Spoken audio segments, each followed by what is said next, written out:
The sound of a silver tray hitting a marble floor is distinct. It rings like a church bell, or in this case a funeral toll. In the high-stakes world of New York's underworld, silence is gold, but noise is a weapon. When Elara Vance, a nobody waitress with shaking hands, leaned down to pour wine for Lorenzo Moretti, the most feared man on the East Coast, she didn't tremble out of fear. She trembled because she knew the secret that was about to paint the walls red. She whispered 7 words that changed history run when I dropped the tray. What happened next wasn't a getaway. It was a war. The restaurant was called L'Orologio, named after the antique grandfather clock that stood like a sentry in the foyer. It was the kind of place where the menu had no prices, the lighting was dim enough to hide sins, and the clientele arrived in armored SUVs. Elara Vance adjusted the collar of her stiff white uniform. Her feet throbbed. Double shifts were the only way to keep the lights on in her cramped Queens apartment, especially with her brother's medical bills piling up like snowdrifts against the door. She was 24, invisible and tired. In this restaurant, she wasn't a person. She was a pair of floating hands delivering filet mignon and vintage Barolo. Table 4. The maitre d', a sour-faced man named Claude, snapped his fingers near her ear. The Moretti party. Do not speak unless spoken to. Do not make eye contact. And for the love of God, Elara, keep your hands steady. Elara nodded, picking up the heavy silver tray loaded with crystal glasses. She didn't need to be told who was at table 4. The air in the restaurant had changed the moment they walked in. The chatter had dropped a decibel. The piano player had skipped a note. Lorenzo Moretti sat at the head of the booth. He was younger than the tabloids made him look, maybe early 30s, wearing a charcoal suit that cost more than Elara would make in 5 years. He had the kind of face that belonged on a Roman coin, sharp, imperious, and utterly unreadable. His eyes were dark, scanning the room with the predatory focus of a hawk looking for a field mouse. Sitting to his right was his second-in-command, a bulky man with a jagged scar named Dario. To his left sat a man Elara didn't recognize, a thin, nervous-looking man with slicked-back blonde hair, tapping a heavy gold ring against the table. Elara approached the table, the phantom presence. As she began to place the water glasses, she tuned them out. It was a survival mechanism. If you listened to the conversations at L'Orologio, you ended up in a landfill in Jersey. But then the thin man, the blonde one, shifted his leg. He bumped the table leg, causing Elara to pause. "Tonight, Dario," the thin man murmured, his voice barely a breath. "The dessert course. The kitchen door is unlocked." Elara froze for a fraction of a second. It was innocuous enough except for the look Dario shot him. It wasn't a look of hunger for tiramisu. It was a look of finalized confirmation. Dario glanced at his watch, then subtly at the kitchen swing doors where the buses came in and out. Then his hand drifted inside his jacket, not reaching for a wallet, but resting there. Lorenzo Moretti was looking at the wine list, seemingly bored. He didn't see Dario's hand. He didn't see the thin man check the exit. Elara's heart hammered against her ribs like a trapped bird. She knew that look. Her father had been a gambler, a man who lived on the edge until the edge swallowed him. She knew the tension of a room right before a table flip. They were going to kill him. Here. Now. If she did nothing, she walked away. She went home, fed her cat, and watched the news about a mob hit in the morning. But if the bullets started flying, the staff were collateral damage. She was standing right in the crossfire. She popped the cork of the sparkling water. Lorenzo looked up. For a second, his eyes met hers. They were sorto. Deadho. Terrifying, but intelligent. He saw her shaking hand. "Do it!" her mind screamed. "Do it or die." Elara leaned in to pour the water into Lorenzo's crystal goblet. She moved into his personal space, a breach of protocol that made Dario stiffen. "More water, sir," she asked loudly for the table to hear. Then, as she leaned closer under the cover of the clinking bottle, she let out a breath of air that formed words only he could hear. "Run when I drop the tray." Lorenzo didn't flinch. He didn't blink. He took a sip of water, his gaze locking onto hers with a sudden piercing intensity. He assessed her in a microsecond, the fear in her eyes, the sweat on her hairline, the sincerity. He was a man who survived on instinct, and his instinct just screamed danger. He set the glass down. He tapped his finger once on the tablecloth. Acknowledgement. Elara stepped back. Her legs felt like jelly. She looked at Dario. He was smiling now, a cruel, anticipatory smile. He pulled a pack of cigarettes from his pocket, signaling the thin man. Elara took a deep breath. She thought of her brother. She thought of the rent. She gripped the heavy silver tray with both hands. 1, 2, 3. She didn't just drop it. She threw it downward with force. The crash was cataclysmic. Heavy silver shattering crystal and water exploded against the marble floor with the violence of a grenade. The entire restaurant jumped. Heads turned. But Lorenzo Moretti was already moving. Before the echo of the tray hitting the floor had faded, Lorenzo had kicked the heavy oak table upward. The table slammed into the chest of the thin man, pinning him against the booth just as he was drawing a suppressed pistol. A thwip-thwip sound tore through the tablecloth, burying bullets into the ceiling instead of Lorenzo's chest. "Down!"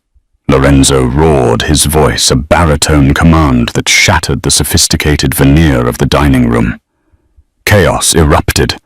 Dario, realizing the ambush was blown, scrambled backward, knocking over his chair. He pulled a matte black handgun from his jacket. "Kill him! Now!" he screamed, abandoning all subtlety. Two diners at a nearby table stood up, drawing weapons. They were plants. The whole room was a kill box. Elara stood frozen, the adrenaline locking her muscles. She was staring at the broken glass, unable to process that she had actually done it. She expected to die. Suddenly, a hand made of iron clamped around her wrist. "Move!" Lorenzo yanked her down just as a bullet shattered the pillar behind where her head had been a second ago. He didn't let go. He dragged her behind the overturned table, using the heavy wood as a shield. Wood chips exploded around them as bullets chewed into the furniture.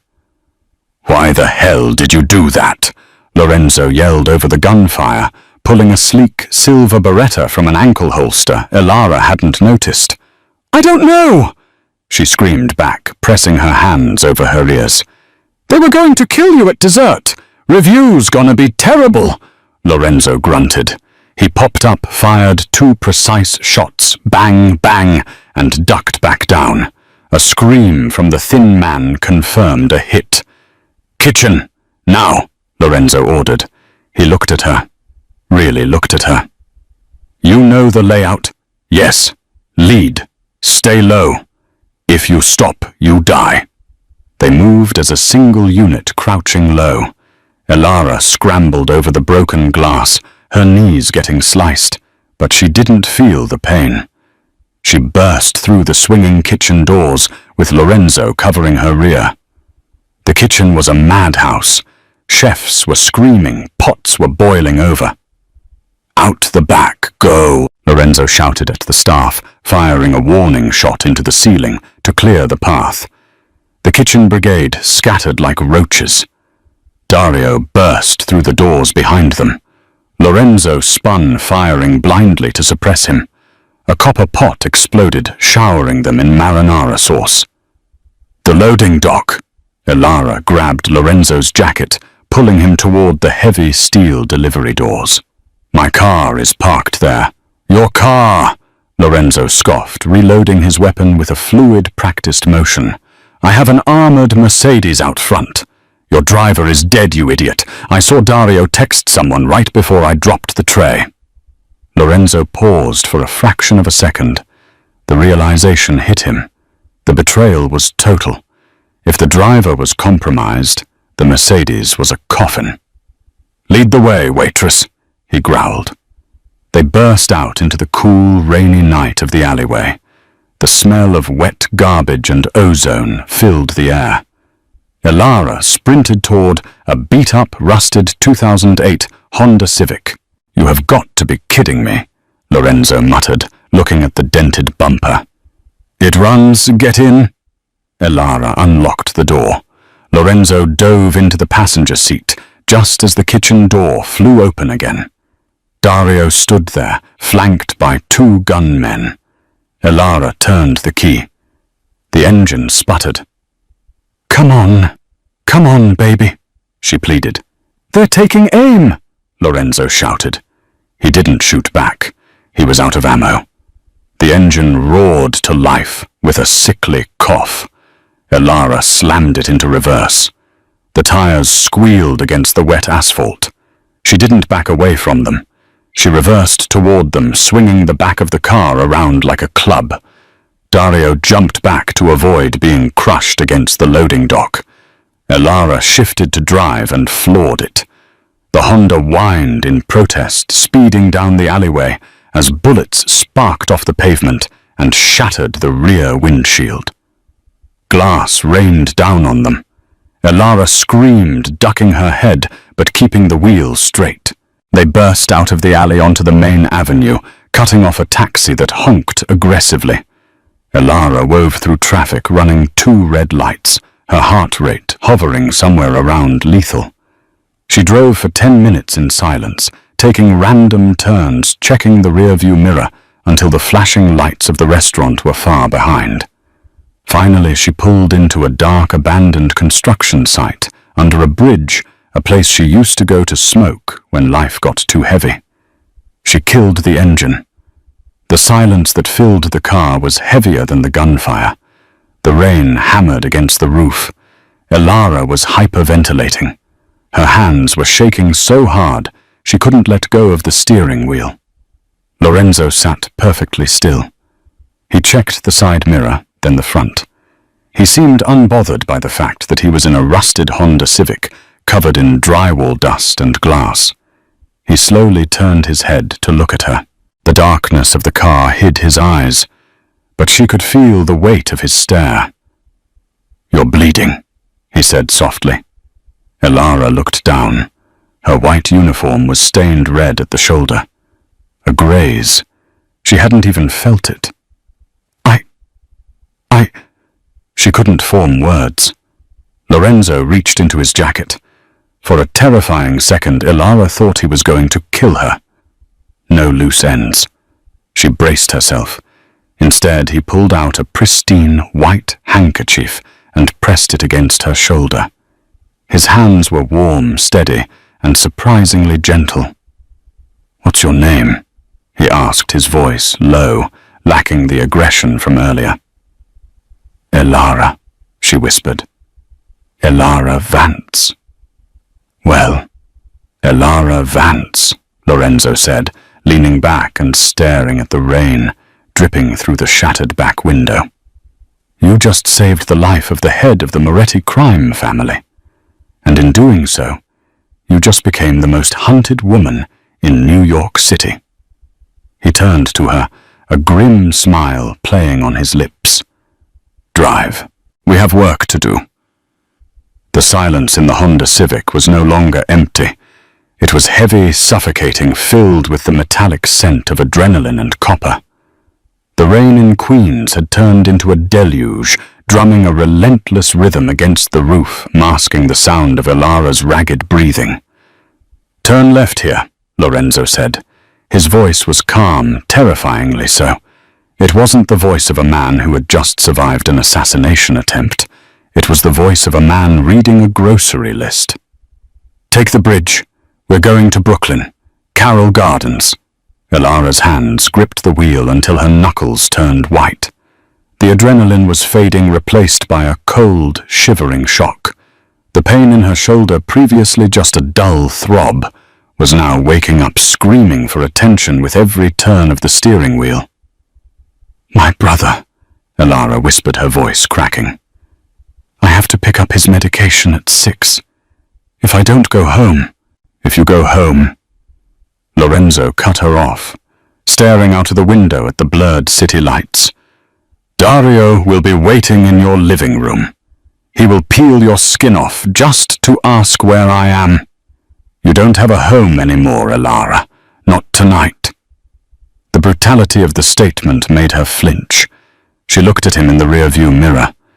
He was pressing the handkerchief to her shoulder, his eyes closed, his face a mask of concentration. He was calculating. Chess pieces were moving in his head. They drove for 40 minutes, navigating the back streets to avoid traffic cameras. Lorenzo directed her to a row of brownstones on a tree-lined street that looked too peaceful for the violence sitting in her passenger seat. "Stop here. Keep the engine running for 10 seconds. If no lights turn on in the house across the street, kill it." They waited. The street remained dark. "Inside, quickly!" Ilara stumbled as she got out of the car. Her knees buckled, but Lorenzo was there instantly. He didn't grab her with the roughness of a criminal. He supported her weight with a firm, steady arm around her waist. For a man who dealt in death, his touch was surprisingly anchoring. They entered the brownstone. It smelled of lemon polish and stale air. It was a ghost house, a property owned by a shell company, kept fully furnished and empty for emergencies, just like this. Lorenzo locked the door, sliding 3 heavy deadbolts into place. He moved to the window, peering through the blinds before turning his attention to her. "Kitchen. Sit on the counter. The light is better there." Ilara obeyed, her legs swinging uselessly as she hoisted herself onto the marble island. The kitchen was pristine, a stark contrast to the blood soaking the shoulder of her cheap polyester uniform. Lorenzo took off his suit jacket. Underneath he wore a white dress shirt, now splattered with marinara sauce and specks of blood. He rolled up his sleeves, revealing forearms corded with muscle and a faint, faded scar running down his left wrist. He began rummaging through the drawers until he found a first aid kit that looked more like a military field trauma pack. "This is going to hurt," he said, stepping between her knees to get a better look at the wound. He poured alcohol over a piece of gauze. The smell hit Ilara's nose, sharp and clinical. "Why?" she asked, her voice trembling. Lorenzo paused, the gauze hovering inches from her skin. "Why is it going to hurt? Because alcohol burns." "No." Ilara looked up, meeting his dark eyes. "Why did you trust me in the restaurant? I could have been one of them. I could have been distracting you." Lorenzo stared at her. The distance between them was negligible. She could see the flecks of gold in his irises, the slight stubble on his jaw. "You were shaking," he said softly. "Assassins don't shake. Liars don't shake. Only people who are terrified, but doing the right thing, shake like that." He pressed the alcohol-soaked gauze to her shoulder. Ilara hissed, biting her lip so hard she tasted iron.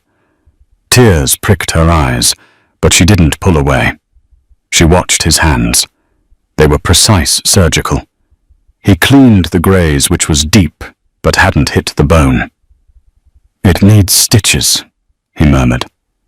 "I can do it, but I don't have lidocaine." "Just do it." Elara breathed out, closing her eyes. I've had worse. I doubt that. Lorenzo threaded a curved needle. Talk to me. Distract yourself. Tell me about the brother you're so worried about. As the needle pierced her skin, Elara gasped, her fingers digging into Lorenzo's forearms. He didn't flinch at her nails digging into his flesh. He just kept working quick and steady. His name is Toby. Elara gasped, focusing on the pain to keep from passing out. He's 19. Cystic fibrosis.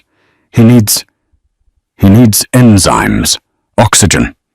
The bills are astronomical. And that's why you work double shifts at l'orologio, Lorenzo said, tying off the first stitch. To keep Toby breathing. Yes? You're a good sister, Elara. I'm a waitress, she corrected him, opening her eyes. I serve pasta. I don't save mob bosses. Lorenzo finished the last stitch and taped a bandage over the wound. He stepped back, wiping his hands on a towel. He looked at her, really looked at her, seeing past the uniform and the blood. You're not a waitress anymore, Lorenzo said, his voice dropping an octave heavy with a promise that terrified her. You saved Lorenzo Moretti. That makes you family. And family is the only thing I don't kill. He turned away to wash his hands in the sink. The water ran red for a moment before turning clear. But Dario, Lorenzo said, his voice hardening, shifting from the savior back to the monster. Dario is family too, and that is why I'm going to make him suffer before he dies. The atmosphere in the brownstone shifted. The intimacy of the kitchen surgery evaporated, replaced by the cold, hard, tactical silence of a war room. Lorenzo moved into the living room. He didn't sit. He paced. He was a caged tiger energy rolling off him in waves. He found a burner phone taped under the drawer of an antique writing desk, standard protocol for his safe houses. Elara remained in the kitchen, shivering slightly despite the warmth of the house. She watched him through the doorway. He was dialing a number from memory. It's me, Lorenzo said into the phone.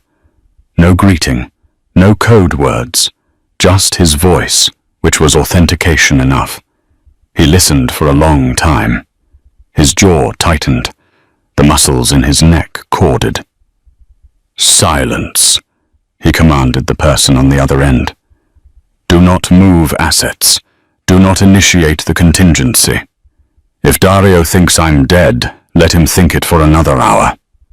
Who is the acting capo? No, he's weak. Listen to me. I need the footage from the restaurant, the security feed. I need to know who the blonde man was. Elara slid off the counter. Her legs felt heavy, but her mind was starting to clear. The shock was wearing off, replaced by a strange, hyper-aware focus. His name was Elias, she said. Lorenzo froze. He slowly lowered the phone from his ear. He turned to look at her, his expression unreadable. What did you say? The blonde man, Elara said, walking to the doorway, leaning against the frame for support. The one you kicked the table into. His name was Elias. Or, at least that's what the notification on his phone said. Lorenzo hung up the phone without saying goodbye. He walked over to her, his intensity overwhelming. Explain. Every detail. Now.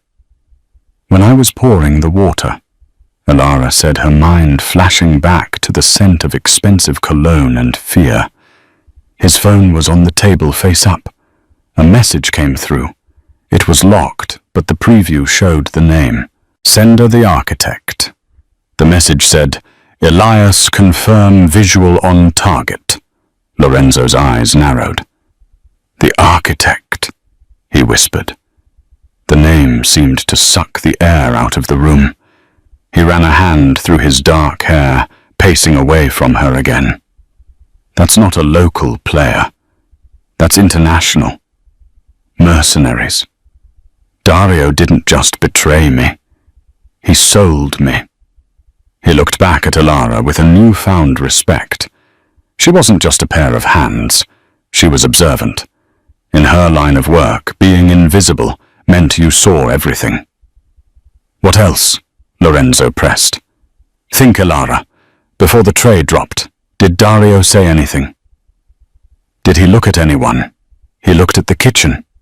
Elara recalled closing her eyes to reconstruct the scene. Not at the chef's, at the back exit. He tapped his watch. It was 8:12 p.m. The shift change, Lorenzo realized. He timed it for the shift change so the alley would be less crowded. Smart. Sloppy but smart. He walked over to a heavy wooden cabinet and opened it. Inside was a small arsenal cash passports and 2 Glock 19s. He checked the magazine of one and tucked it into his waistband.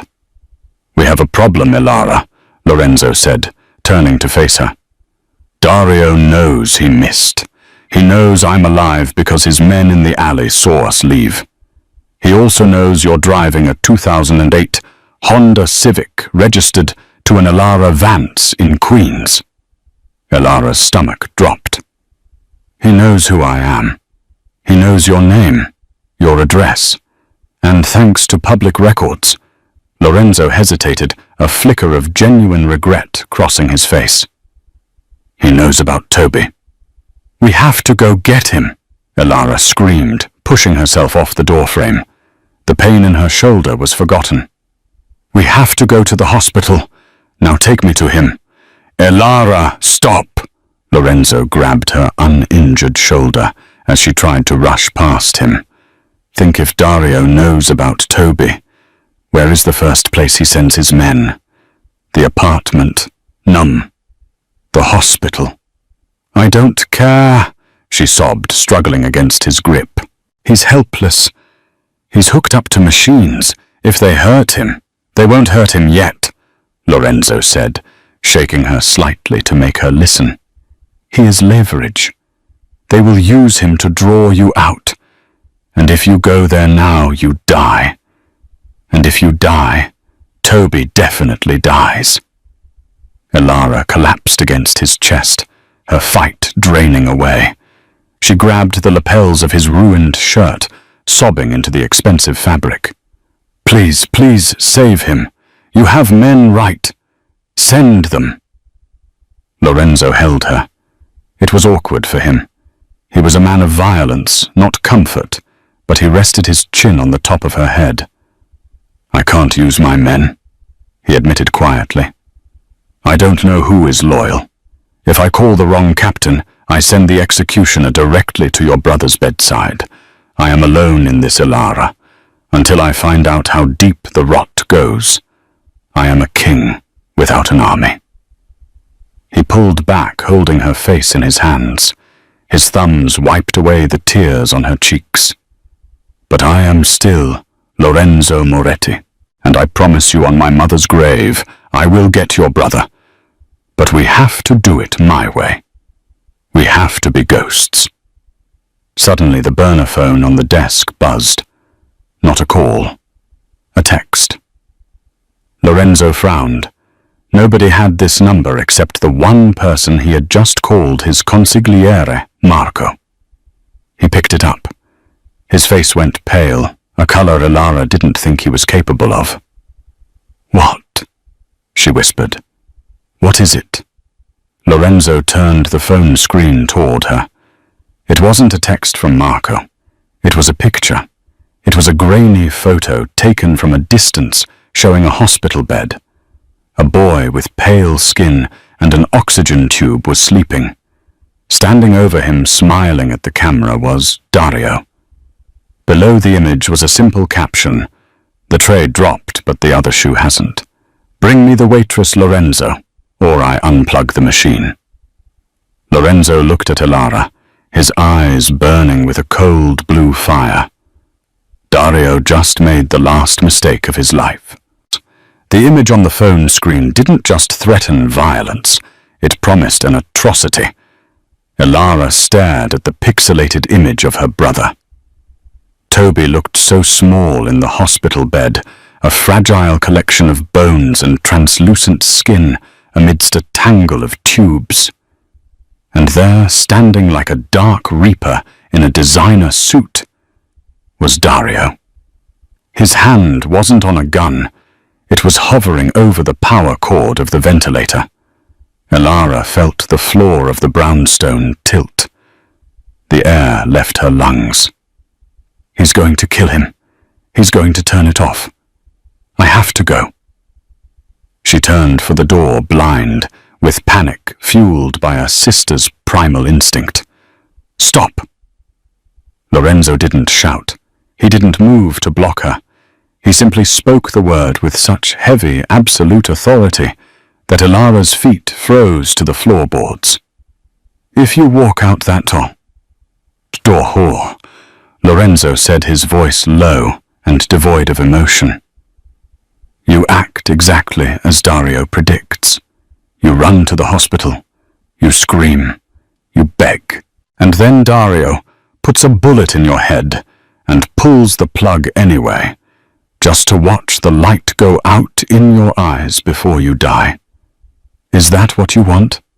Elara spun around, her face wet with tears, her hands trembling. Then what do I do? That is my brother. He can't breathe on his own. Lorenzo. He can't run. I know.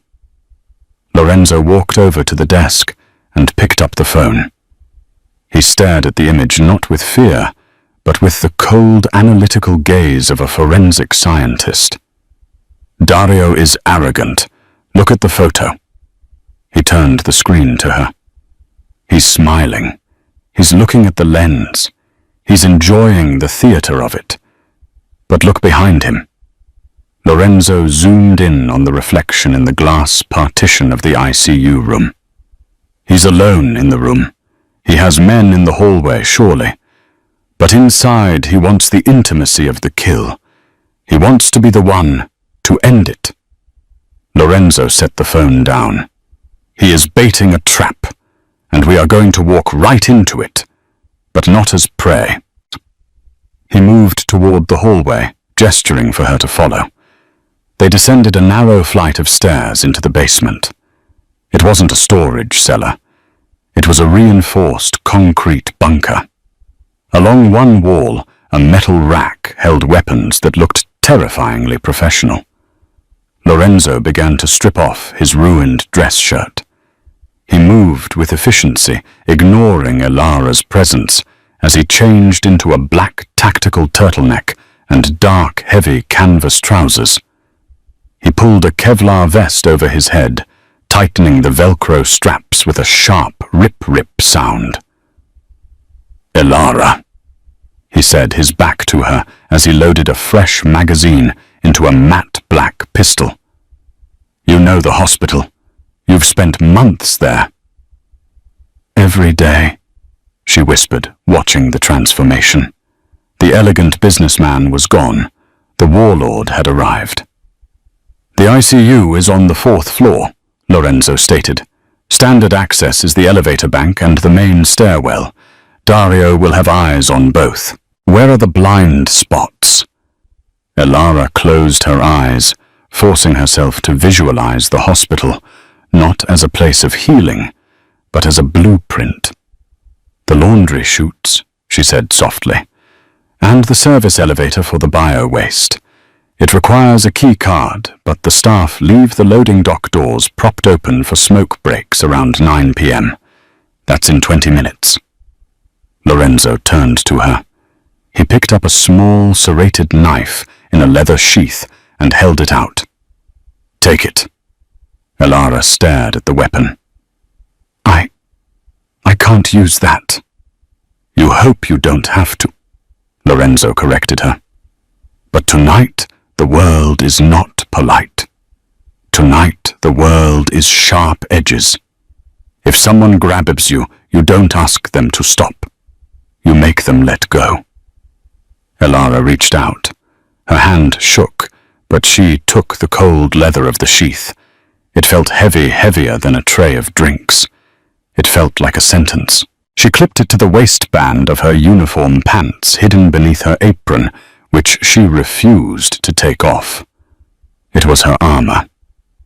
Lorenzo grabbed a heavy black trench coat and threw it on, concealing the vest and the holsters. He looked at her, his dark eyes softening for the briefest of seconds. "I cannot promise you that Toby survives," he said, the brutal honesty hanging between them like smoke. "But I promise you that Dario will not leave that room alive." "Why?" Elara asked, her voice barely a whisper.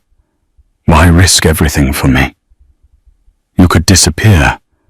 You have money. You could run." Lorenzo paused at the bottom of the stairs.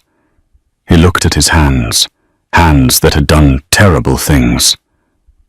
Hands that now held the keys to her brother's life. "Because you dropped the tray," he said simply. "In a world of Styx, you were the only one who hissed a warning. I don't owe debts, Elara, but I pay them." He opened the basement door, leading to the rear garage. "Let's go hunting." St. Jude's Hospital loomed against the night sky like a fortress of glass and concrete. The rain had stopped leaving the streets, slick and black, reflecting the red neon of the emergency room sign.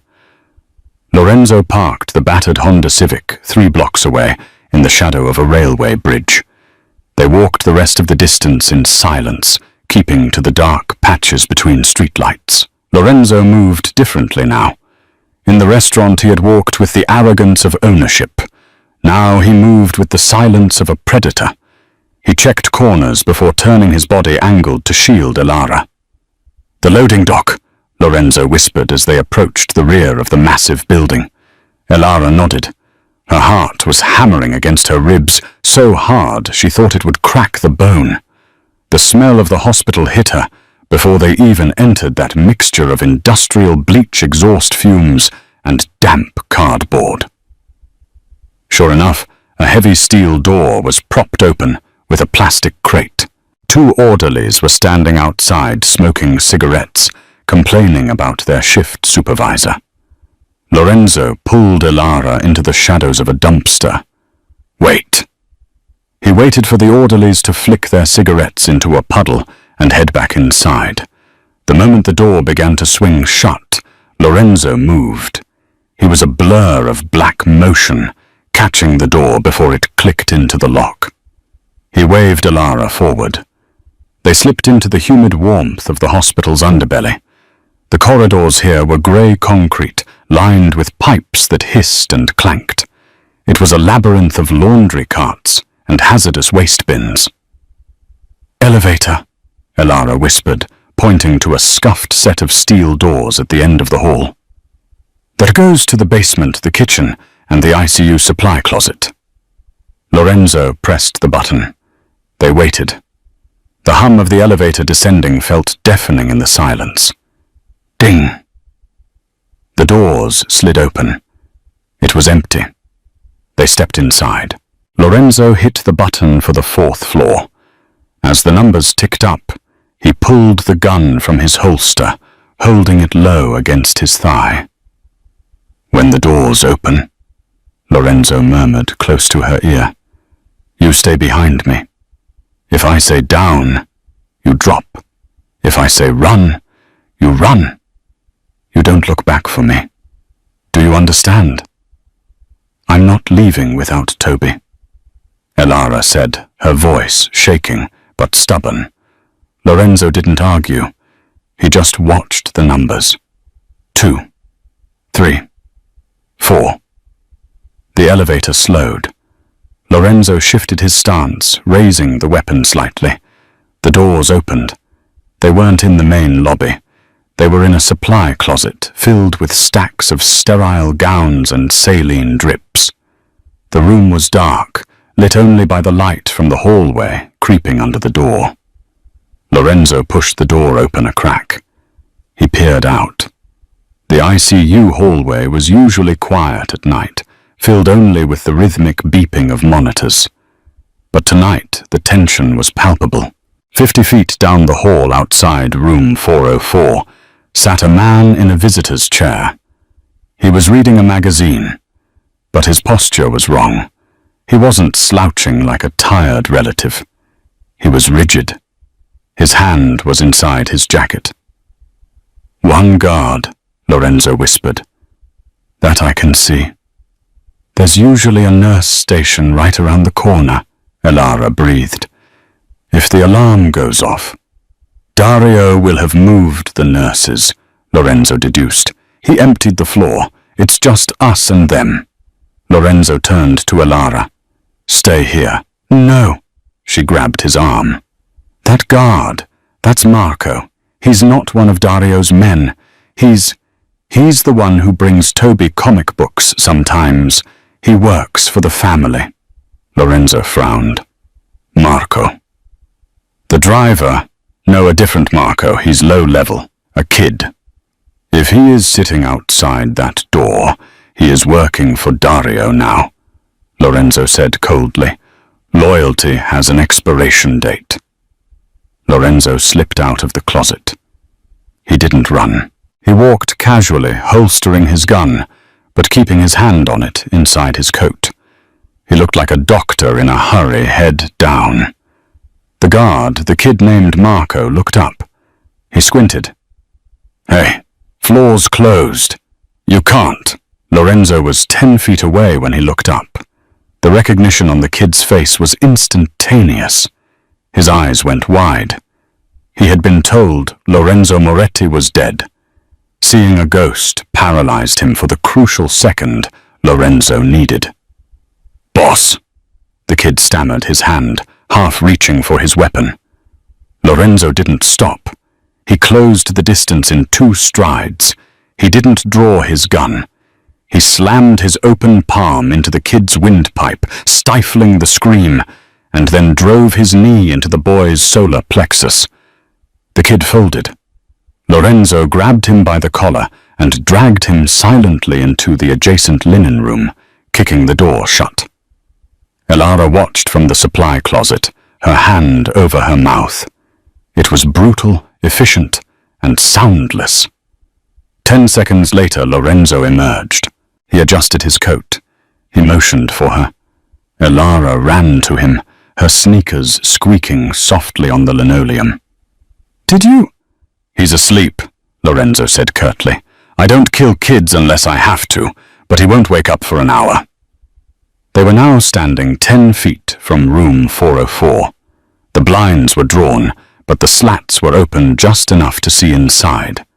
The rhythmic whoosh hiss of the ventilator was audible through the glass. Lorenzo pressed his back against the wall next to the door. He signaled Elara to look. She peeked through the gap in the blinds. There was Toby. He looked peaceful, unaware that he was the center of a gang war. The heart monitor beeped a steady, slow rhythm. And there was Dario.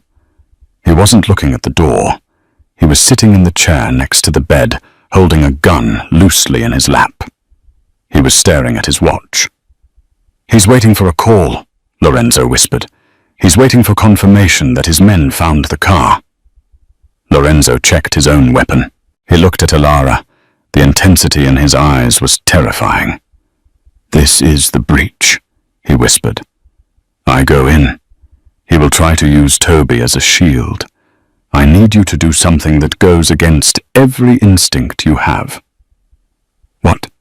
Elara asked, tears welling up again. "When I kick that door," Lorenzo said, "Dario will look at me. For 1 second, he will be distracted. You need to enter behind me, stay low, and get between Dario and the machine. You have to shield the plug." "He'll shoot me," Elara said, her voice trembling. "He wants to shoot me," Lorenzo said. "You are just the waitress. He doesn't think you're a threat. That is your power. Be the ghost." Lorenzo took a deep breath. The predator was about to strike. On 3. Lorenzo didn't count out loud. He flashed 3 fingers. 2. 1. He didn't turn the handle. He kicked the door just below the lock. The wood splintered with a crack like a gunshot. The door flew inward, banging against the wall. Lorenzo surged into the room, his gun raised. "Dario!" he roared, his voice filling the small, sterile room. Dario spun around in the chair, eyes wide with shock. He raised his gun, but he was slow, too slow. But he didn't fire at Lorenzo. He smirked, his finger tightening on the trigger as he swung the barrel not toward Lorenzo, but toward the oxygen tank valve next to Toby's head. "I told you to run," Dario screamed. Lorenzo couldn't shoot. If he missed, the bullet would hit the oxygen tank and blow the room apart. Time seemed to suspend, and then a blur of white and grey shot past Lorenzo. Elara. She didn't run to Toby. She didn't cower. She threw herself at Dario. Elara Vance was not a fighter. She had never thrown a punch in her life. She was a girl who apologized to Poult when they got their own orders wrong. But fear is a potent fuel, and love is a blinding accelerant. When she saw the gun barrel swing toward the oxygen tank, toward the explosive gas that would incinerate her brother, she didn't think. She became a projectile. She slammed into Dario's side just as his finger squeezed the trigger. Bang! The sound was deafening in the enclosed space. The bullet went wide, shattering the glass partition of the room, raining shards down onto the sterile tile.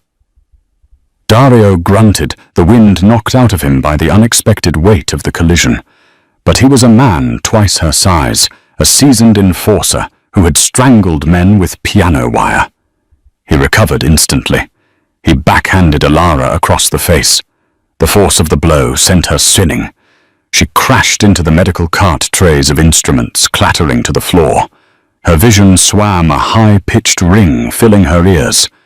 "Stupid bitch!" Dario roared, scrambling to his feet. He raised the gun again this time, aiming directly at Elara's chest. Lorenzo was there, but he couldn't shoot. Dario was smart. He kept his body angled so that Elara was partially between him and the door. If Lorenzo fired, the bullet could pass through Dario and hit her or ricochet off the machinery into the oxygen tank. "Drop it, Dario," Lorenzo shouted, stepping further into the room, his weapon trained on Dario's left eye. "It's over. It's over when I say it is." Dario screamed, his face purple with rage and adrenaline. He grabbed Elara by her hair, yanking her up as a human shield.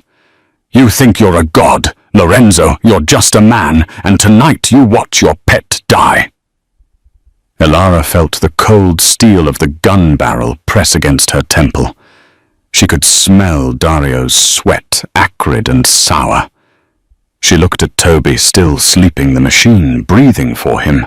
Hiss, click, hiss. Lorenzo froze.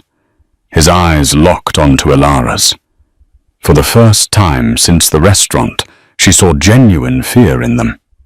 Not for himself, but for her. He lowered his gun an inch. "Let her go," Lorenzo said, his voice dropping to a barter. "You want the territory? Take it. You want the roots? They're yours. Just walk away."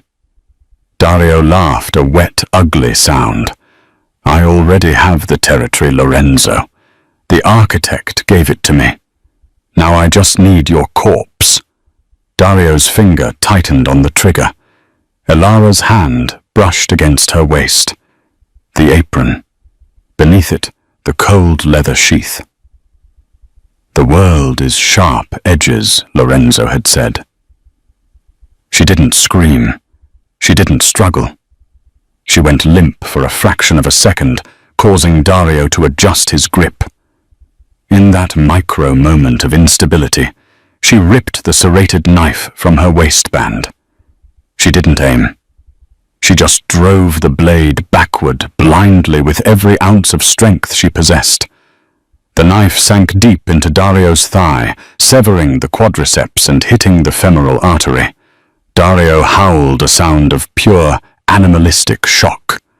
His grip on her hair loosened. His leg buckled. Elara dropped to the floor, rolling away toward the bed. The shield was gone. Lorenzo didn't hesitate. He didn't blink. He fired twice. Thwip. Thwip. The suppressor dampened the noise, but the impact was visceral. Both bullets struck Dario in the center of his chest. The traitor stumbled back, his eyes wide with disbelief. He looked down at the red blossoms spreading on his shirt, then up at Lorenzo. He tried to speak, but only blood bubbled past his lips. He collapsed backward, hitting the wall and sliding down into a sitting position. The gun fell from his hand. Silence rushed back into the room, heavier than before. The only sound was the hiss of Toby's ventilator. Elara lay on the floor, gasping for air, her cheek pressed against the cold tiles. She watched as Lorenzo holstered his weapon and walked over to Dario. He checked the pulse. Nothing. Lorenzo stood up and turned to her. He didn't look like a mob boss. He looked like a man who had walked through fire. He knelt beside her, his hands hovering, unsure where to touch her, afraid he might break her. "Elara," he whispered. She sat up, trembling uncontrollably. "Is he?" "He's gone," Lorenzo said. He reached out and gently brushed a strand of hair from her bruising face. "You did it. You saved us." "I stabbed him," she whispered, looking at her hands. They were shaking. "I actually stabbed him." "You survived," Lorenzo corrected her. He pulled her into his arms, holding her tight against his chest. The smell of gunpowder and rain clung to him, but beneath it was the warmth of a living heart. "You survived." Suddenly the hallway erupted with noise, shouting, heavy boots. Elara stiffened. "The police!" Lorenzo listened. He stood up, pulling her with him. He walked to the shattered window and looked out. Down on the street, black SUVs were screeching to a halt, boxing in the police cruisers that were just arriving. Men in dark suits were pouring out, forming a perimeter. Lorenzo turned back to her, a grim smile playing on his lips. "Not the police," he said. "My men, the loyal ones. Marco came through." The door to the room burst open. But it wasn't enemies. It was the older Marco Lorenzo's consigliere, flanked by 4 armed guards. They saw the body of Dario, the shattered glass, and their boss standing amidst the wreckage. Marco looked at Dario's body, then at Lorenzo. He bowed his head slightly. "Don Lorenzo, the architect's men have been intercepted at the bridge. The family is secure." Lorenzo nodded. He didn't look at his men. He looked at Elara, then at the sleeping boy in the bed. "Secure this floor," Lorenzo commanded. "Get a private medical team here immediately. Not hospital staff. Our doctors. This boy is to be moved to the penthouse suite at the plaza. Full ICU set up. If he so much as coughs, I want to know about it." "Yes, boss," Marco said. He looked at Elara with new eyes, not as a civilian, but as someone who stood in the fire. "And the girl," Lorenzo placed a hand on Elara's shoulder. It wasn't a claim of ownership. It was a shield. "The girl," Lorenzo said, his voice echoing with finality, "is with me."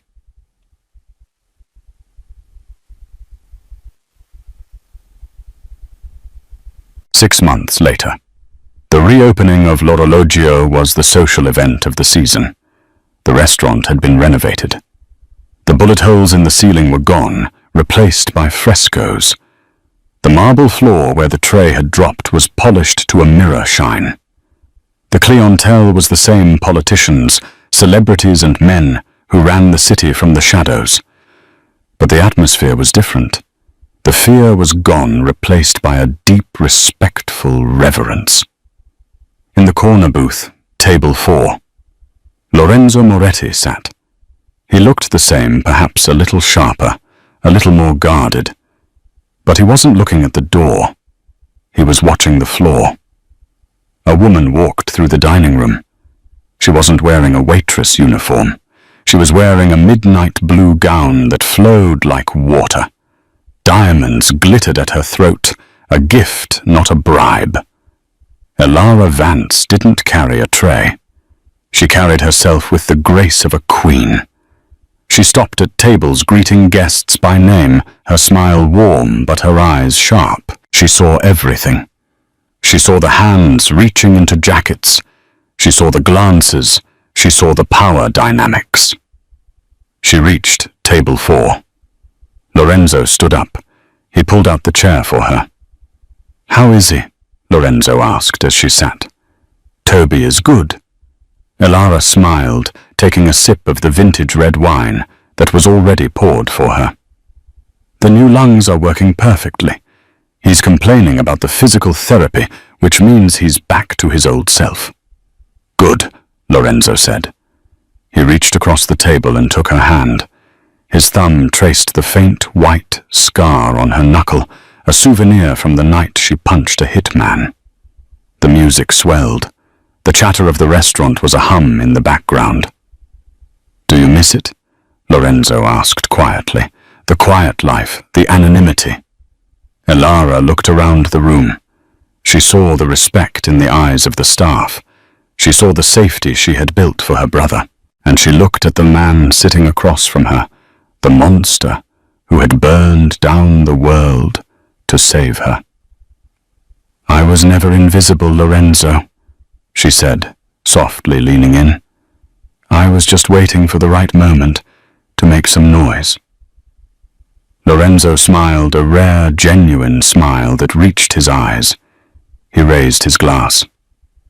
"To the noise," he said. Elara clinked her glass against his. The sound was distinct. It rang like a church bell. "To the tray," she whispered. And outside the city rain washed the streets clean. But inside the Queen of Queens sat beside her king. And for the first time in history, nobody dared to predict what would happen next. Because they knew better. And that is the story of Elara Vance and Lorenzo Moretti.